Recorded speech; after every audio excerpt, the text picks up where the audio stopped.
Before you go any further, look below and click the subscribe button. Hello, my name is Melissa Ambers with Savvy the Business Podcast.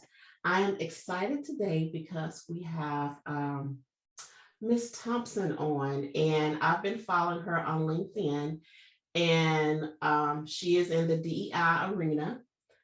It's broader than that, but for now, she's in the DEI arena. And as you know, there's so many different things that's out here. These companies trying to do things that they're overkilling. And the reality is, and I've said this before, DEI is not new. It's just been highlighted. A huge spotlight has been put on it ever since the pandemic.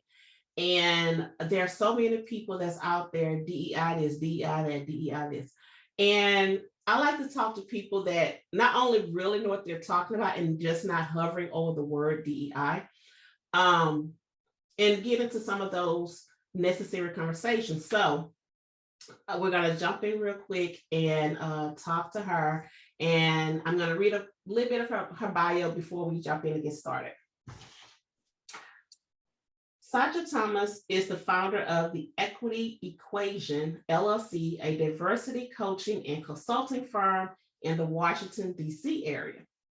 With nearly 20 years of experience within the education, nonprofit, and tech industries, Sacha has seen the challenges faced by executives with good intentions struggling to make decisions around diversity.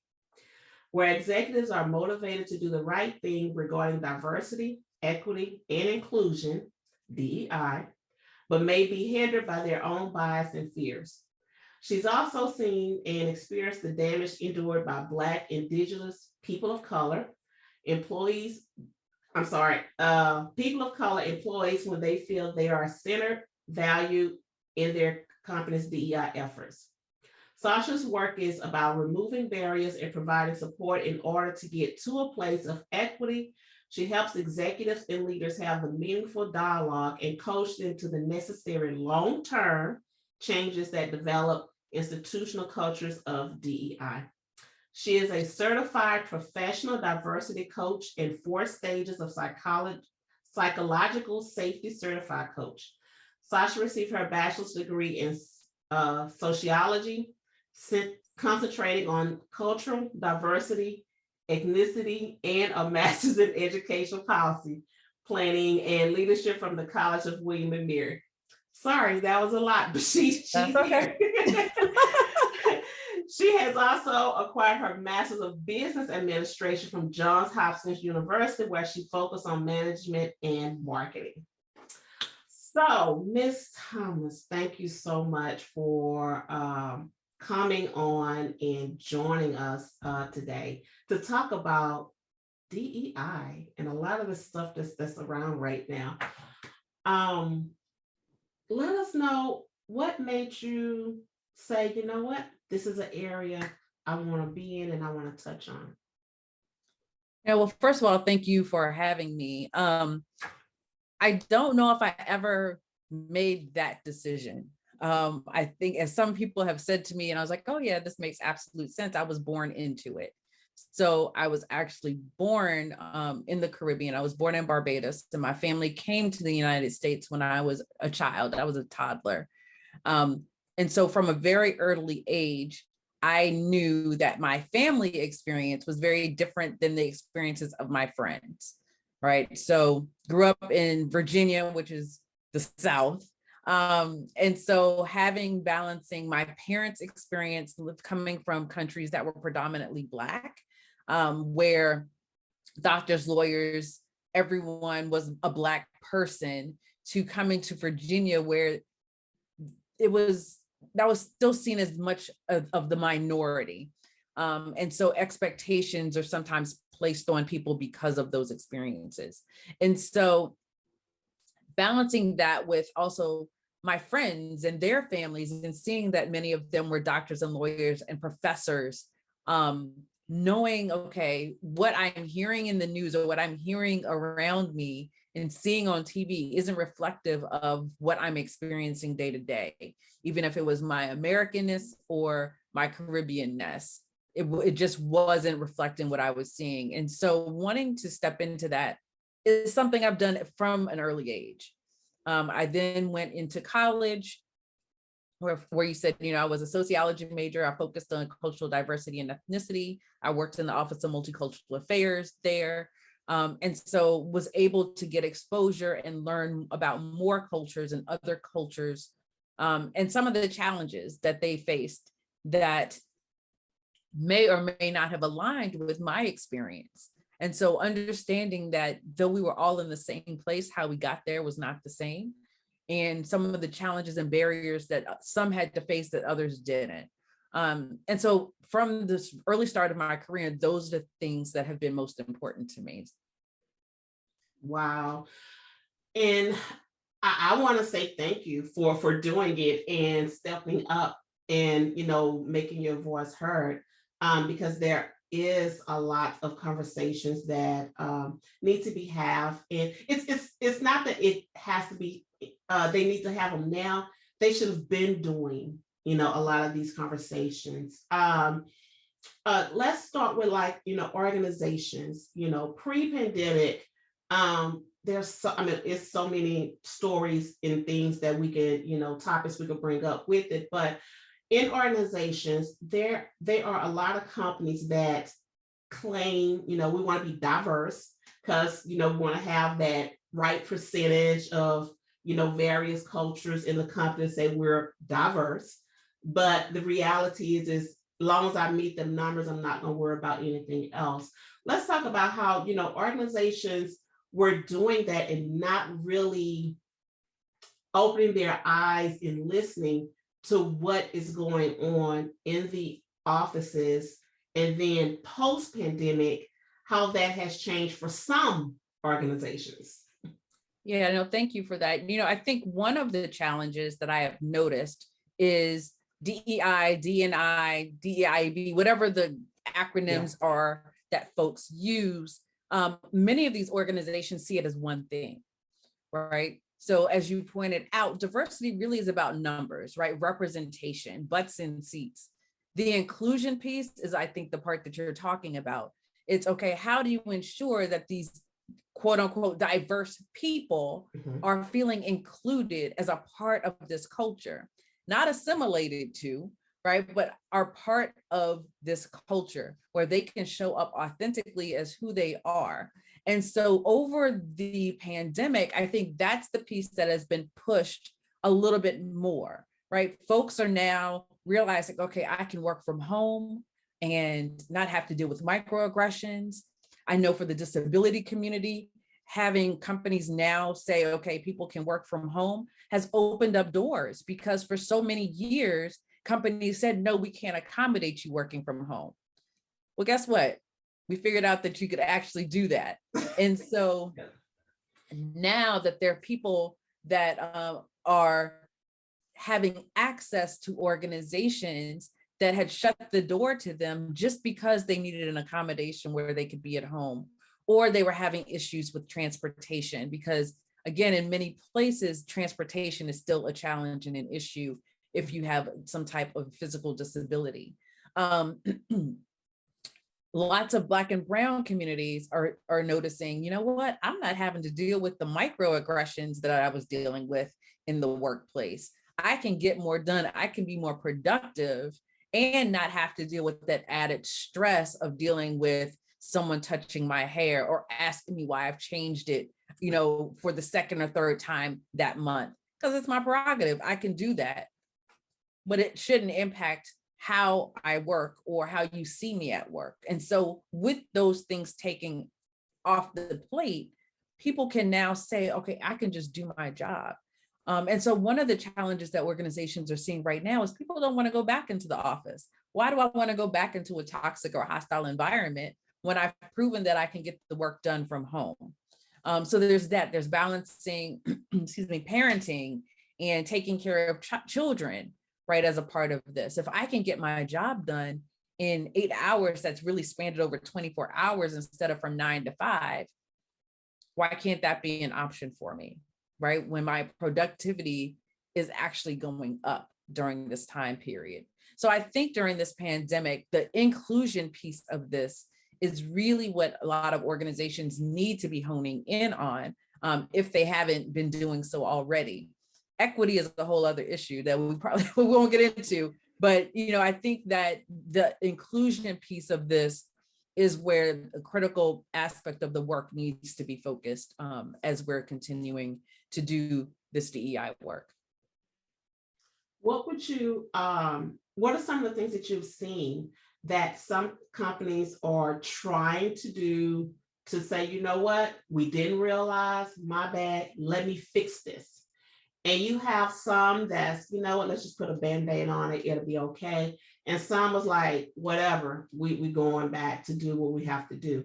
What do you say to those organizations that, that's not even trying to fix it? And where do you see that going? So it's interesting. I think there are lots of organizations that's been their MO, right? They've been able to put a Band-Aid or, okay, yep, we'll just do a class or a course on X, Y, and Z, check the boxes, and say that we're done. Yeah. This box thing is not working anymore, right? And so employees, especially younger generations that have higher expectations in the DEI space of their organizations, are calling these things out. And not only are they calling them out, they're sharing it with their colleagues, which is something organizations haven't had to do. So as we're talking about the Great Resignation, and you're talking about people leaving for better situations, organizations are now in a position where they have to actually do something. People are looking at jobs as a part of their interview process. Okay, what are you doing around diversity, equity, and inclusion? What are the experiences of Black women, like being very specific in your organization? What are the promotion rates? What are, and really talking about how will I be supported by you if I decide to come to work there? Companies have never had to deal with that before, right? So now they're really being the ones that are being interviewed. And so what I'm seeing are organizations starting to think through, okay, this recruiting thing is very different for us. We need to focus on retention, but how do we do that? And so a lot of the work, I would say, of all of my consulting clients right now, about 75% of them, are focused on psychological safety. And so coming in and having conversations, I do an assessment around psychological safety for their teams and organizations. Part of my process is I'm gonna do this assessment, but I also want to talk to folks that are considered marginalized in this community.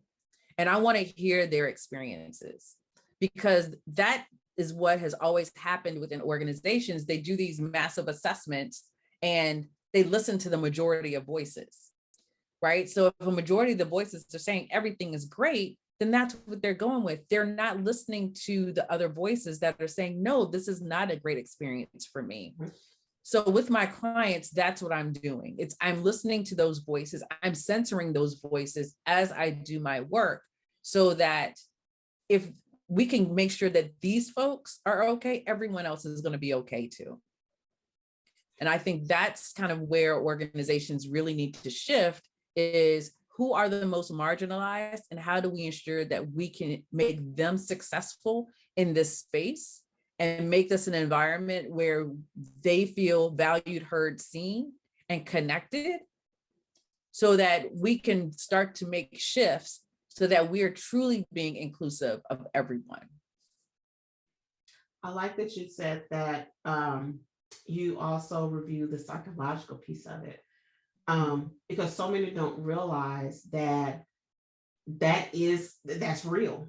That is something that's in it, is real. But so many, organizations look at it as, the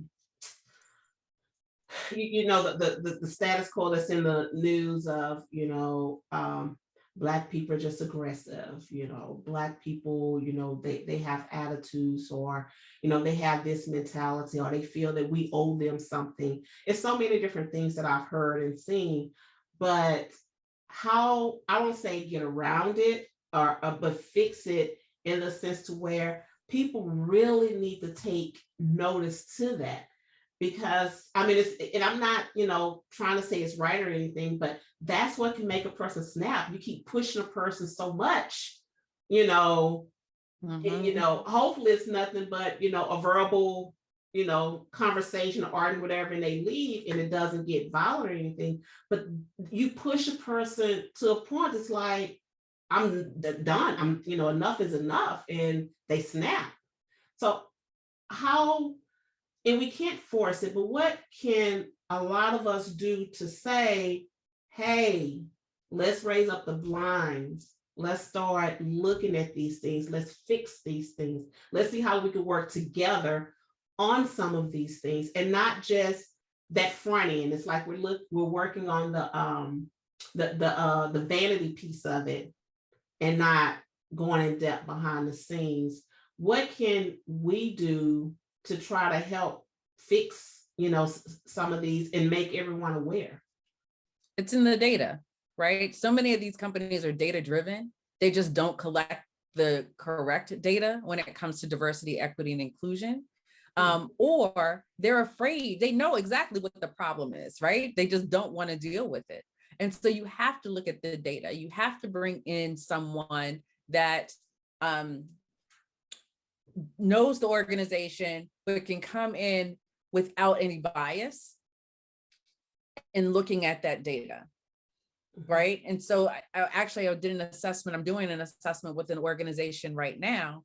And after talking to some of the underrepresented folks prior to the assessment, I can now put this data together in a way that says, okay, this is reflective of leadership. What's in this? This is data. I didn't make any of this up, right? This is what your employees are saying. These are their experiences. And so once you can position it in a way where there's no bias in the data, and it is positioned so that the most marginalized voices are centered, then you start to see some open eyes, right? Then folks, now what's interesting is folks start to be defensive. That's just one, they start to kind of huff and puff. And so part of my position or part of my role as a coach is to get to the why. Okay, I understand that why are you feeling this way? That's not what I'm experiencing. Okay, so that's not your experience. What if this is the experience of someone else?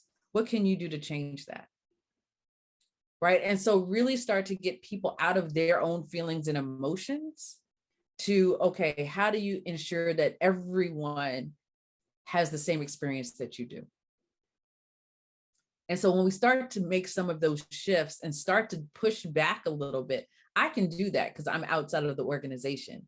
But it's very difficult to be inside of an organization and to do that, especially if it's an organization that's not psychologically safe, right? If it's an organization that people are fearful of sharing data with leaders, or they're hiding certain pieces of information because they know that it's going to upset folks, that's not a psychologically safe environment. And that's not one where inclusion is going to thrive. So you can't say that you want to be inclusive and diverse and equitable when you're also you're operating out of fear. The two can't live simultaneously. It's so interesting that you say that. Just yesterday, I was working on an article to drop it on LinkedIn about open door policy. That, so many say we have an open door policy, come talk to us.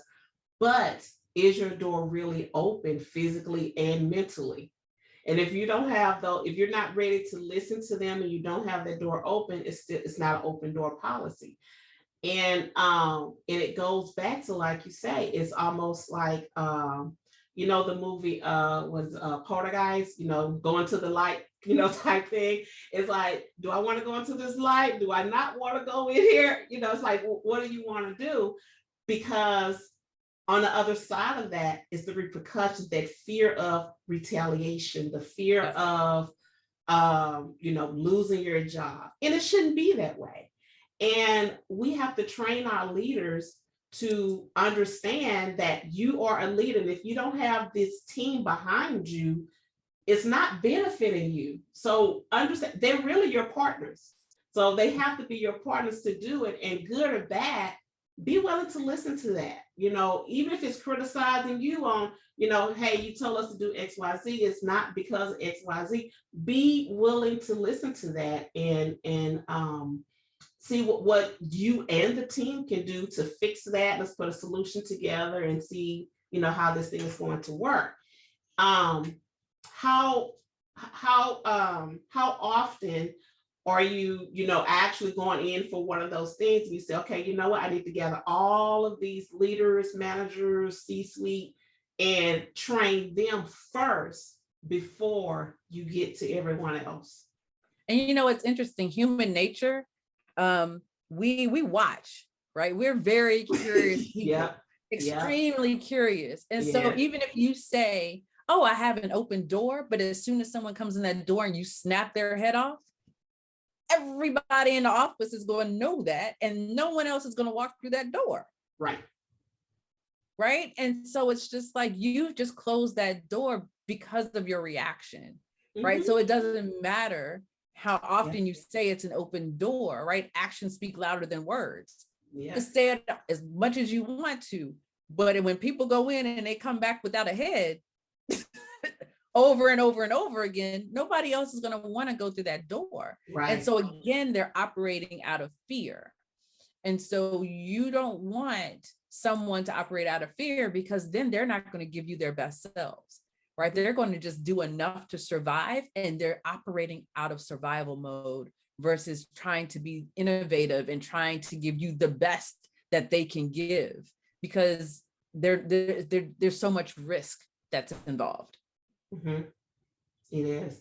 What would you say to a leader or executive that's listening to this on what are some of the first steps that they can do to try to do better and start opening their ears and really listening to what's being said?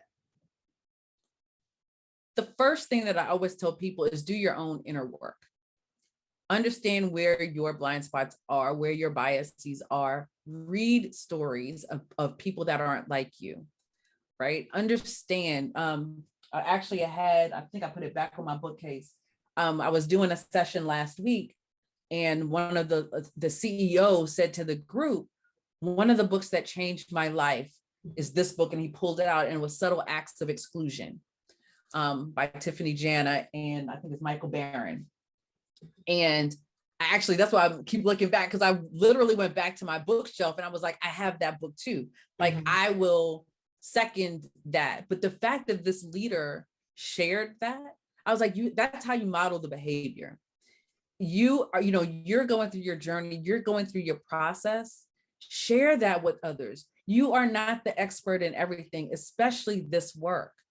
And so talk about your journey, because what that's going to do is encourage others to start to open up and start to realize, okay, I'm not an expert in all of these things. There is the opportunity to learn and grow. And so I talk about that all the time, right? Especially when I'm doing one-on-one coaching, is we start to dive deep into, okay, where are some of the areas where you're just not comfortable? Like, if you start to squirm in your seat, that's the stuff I want to talk about.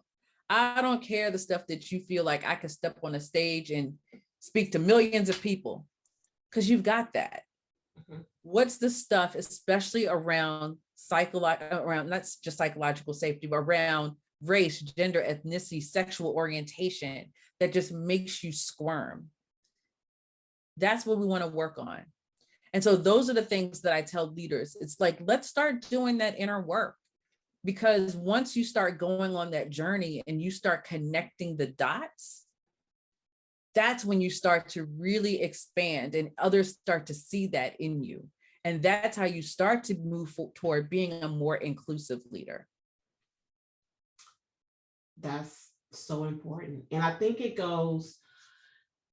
this could go, so much deeper. I share a story with some of the clients I work with when we're working on processes. And this is actually a true story, that I had someone, he wasn't even my supervisor, but he wanted to pretend he was or whatever. I didn't care. So, it was one of those things. And this is how simple it was. We just had a boatload of keys. It was like, okay, let's split them up. Let's see what keys work, don't, so we can clean this situation up.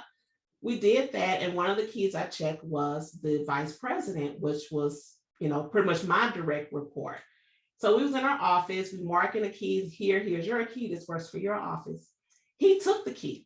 Oh, well, let me go check this key. I've already checked it. I know it works for the door. Well, I just need to check it to be sure that it works. Like, okay. Then he brought the key back. Okay, it works for your door. And I just looked at him like, something simple as a key makes you feel superior. Wow. Okay. And it took me so much, it took me back. It really shouldn't, because that's just how he is. But something simple as a key, you have to feel superior to say, I said it worked, so that means that it worked. And I was like, wow. It's amazing that so many people take something as small as a key to make them feel superior, instead of just saying, you know what, it is what it is. We're working as a team. Mm-hmm. And it's so when you tell that story, my gut reaction is, this is why I probably work for myself now, because my gut reaction was, okay, so the extra energy that you just took to do that, was it worth it? Yeah. Mm-hmm. Was it worth it? Like, what did you get? What did you gain from that experience? Mm-hmm. Because then you start to unravel the whys that people do things. Yeah. And get to the root of, oh, well, I just needed to feel, okay, so you needed to feel security in this space. So this has nothing to do with Melissa. This is all about you and your insecurity. Am I hearing you correctly? So it's like you start to break it down, Mm-hmm. and they realize, like, okay, I got problems. I got issues. I got issues that I need to they're deal willing with. to accept it. Now, all of that, they're not Right. in that place to accept that. I don't know what you're talking about. I just need to be secure that, make sure that this works. So we have a lot of leaders that's still not willing to accept where they are or accept their fault and fix it, because I know I'm good, because I feel, I'm a leader or I'm a manager, whatever title they want to give themselves, that they are there. Mm-hmm. But you have this team that's behind you. And even though, like I said, we were equal. So, it just blew my mind. But anyway, you still have a team. And it goes to show this is how he treats his team as well. Yeah. I walk around, I'm the big man, but you don't listen to what they're saying. I have multiple stories with this person, but it's you have to understand that too. So I'm gonna go back a little bit. I know I kind of jumped a little, but we talked about the leaders on how they can do better. So let's hit on the employee that don't go in already suited up, ready for battle, when it may not be a battle. So how do we adjust the employees to say, check the temperature, see, okay, should you go, should you not go, or how should they navigate that type of situation and not going in suited up, ready for battle? I think it's honestly the same response, right? It's doing that inner work. I did a show, actually, when my first episode of my podcast was with Farrah Harris, and we talked about emotional intelligence and understanding your emotions and really taking inventory of them. And I think in both situations, it's the same, right? Why are you all fired? Like, what is that frustration, anger, whatever that emotion is?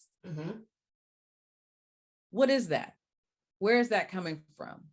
Right? And when you start to unpack and unravel the whys behind a lot of these things, you start to get to the root cause.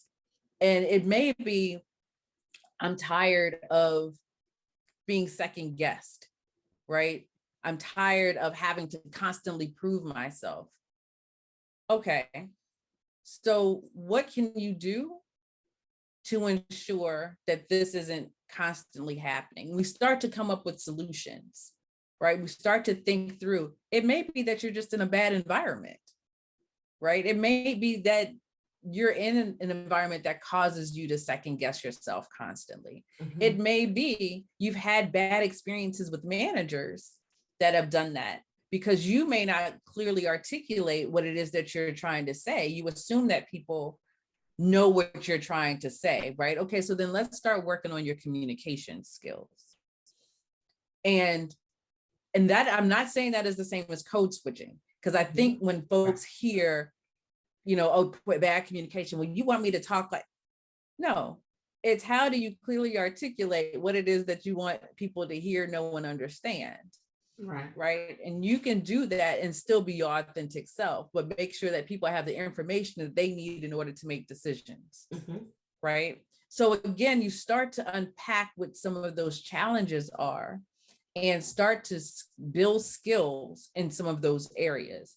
And so many of the employees that I encounter or work with, that's probably one of the biggest areas where it's like, they haven't unpacked why they're always in this ready, set, go mode, because they've always operated that way. They've always been in environments that are that way. And I'm like, okay, so what would it look like if you were in an environment that just totally embraced who you were?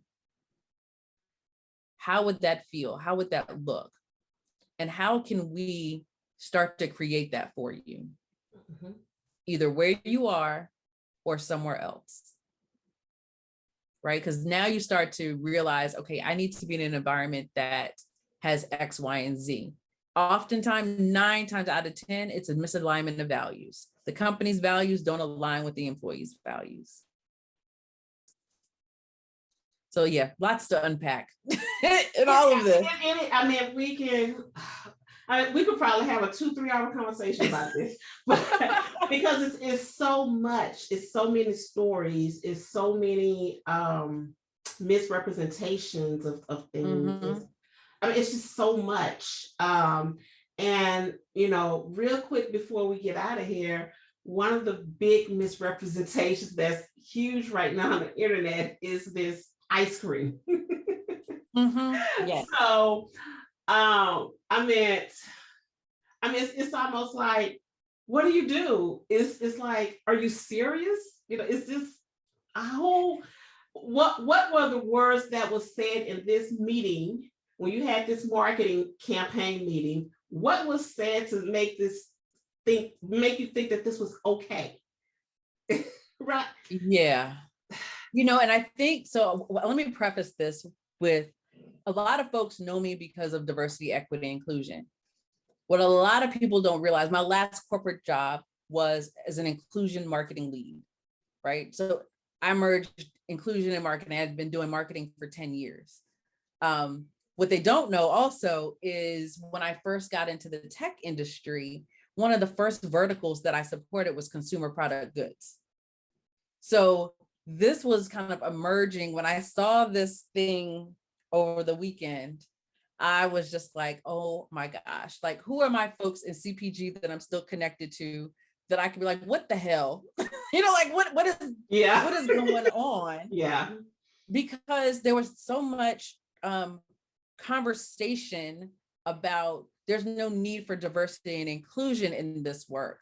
There's no need for diversity and inclusion in marketing, which is why I had such a hard time in my last role, because there was this mindset that DEI only lived in how it was housed in HR.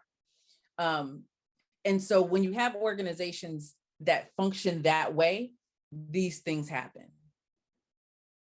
So a couple of caveats, a couple of things. One of the first things I did over the weekend is I looked up who were the DEI folks at Walmart.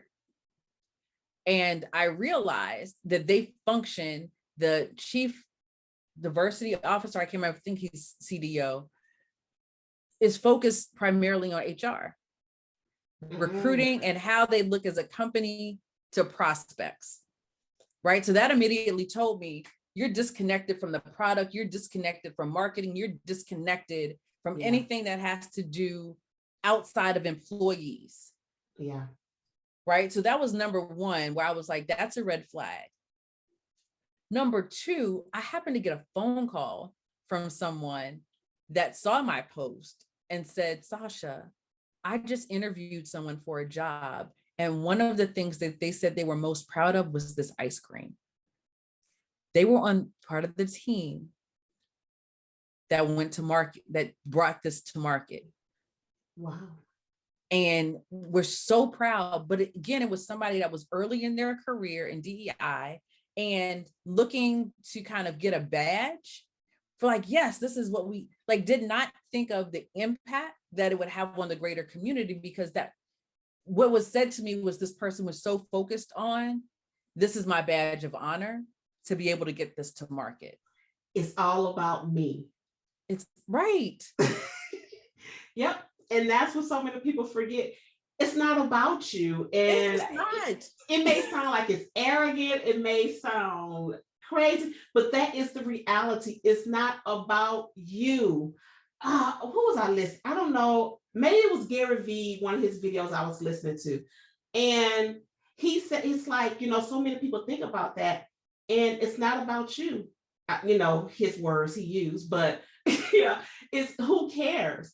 It's about the consumer, because I don't care that you don't like it, but this person over here may like it and can do X, Y, Z, but you're sitting over here, well, we're not going to do it because I don't like it. It's not my preference. It's not me. It's me. It's not about you. Who cares about you?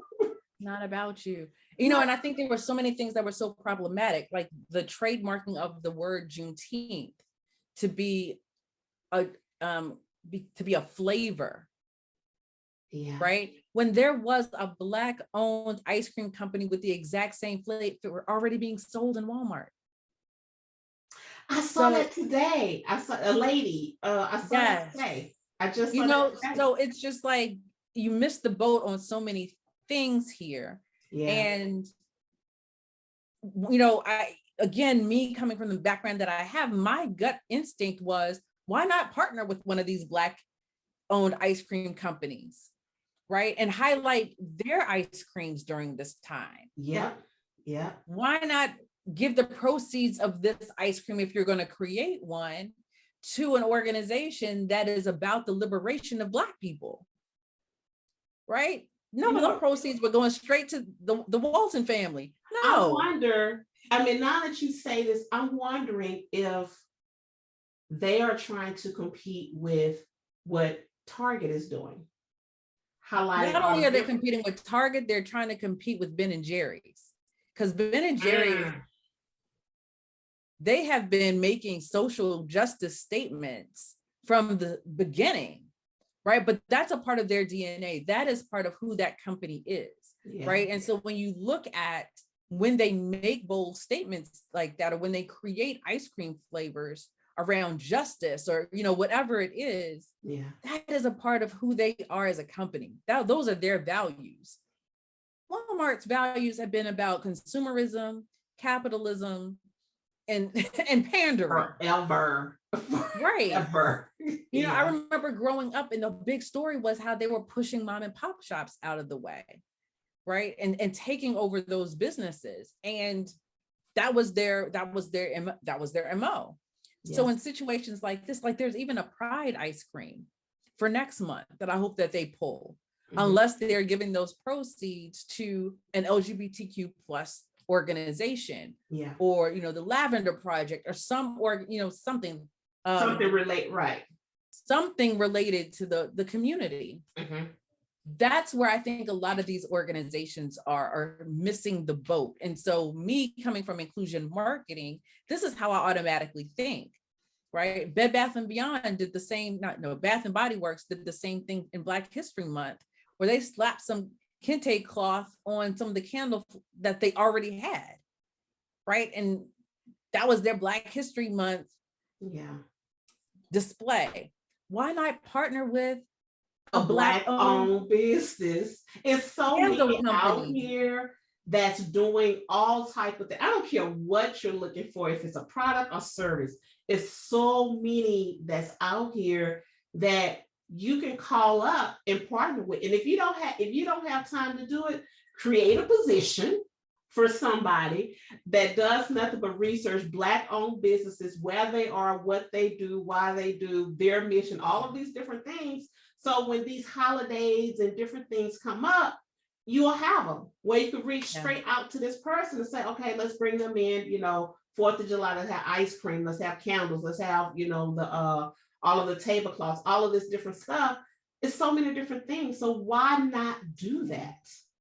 And they can do it year round. Like that's the other thing of this, is it doesn't have to be during the History Month, right? Yes. Partner with Indigenous companies, right? To do X, Y, and Z year round, right? Have statements about tribal lands. And, there's just so much that can be done that I think companies are looking at, okay, what's the superficial PR thing that we can do versus what can we do to create systemic change to ensure that not only our employees are being seen, heard, valued, but our customers are as well, in a way that is authentic to who we are as an organization, but also honors who they are as well. And that is the mindset shift that I think needs to start happening. And this push for inclusion is going to continue to drive, hopefully, companies in that direction. Wow. Okay. I think this is like a perfect, segue here. I mean, because what you just said is, I'm not going to say put a bow on it. I'm not going to say it put a cap, because it doesn't. It's a starting point. Yeah. It's so unfortunate to think in 2022, this is, where we are, with this, but it's just the reality of our world right now. So let everybody know how they can reach you, social media, website, all the good stuff. Yep. So my company is The Equity Equation, and you can find my website is www.theequityequationllc.com. So you can find me there, or you can go to sachathompson.com, and all my speaking stuff, my DEI After 5, my podcast is there. Of course, my podcast is DEI After 5. So you can find me on any podcast platform and on YouTube. So we have a channel on YouTube. The Equity Equation on Instagram or LinkedIn, or you can find me, Sacha Thompson, on LinkedIn as well. Wow. Thank you so much for jumping in, and we might have to do a part 2 with this. I'm telling you, the marketing stuff, I'm just like, that's a whole other, yes. It's my world. I mean, this conversation just it's so much. So, but thank you so much for taking the time today. You're very welcome. Thank you for having me. Yes, ma'am. Follow us on our Instagram at Savvy Mag Biz, and on our YouTube channel, Savvy, the Business Podcast.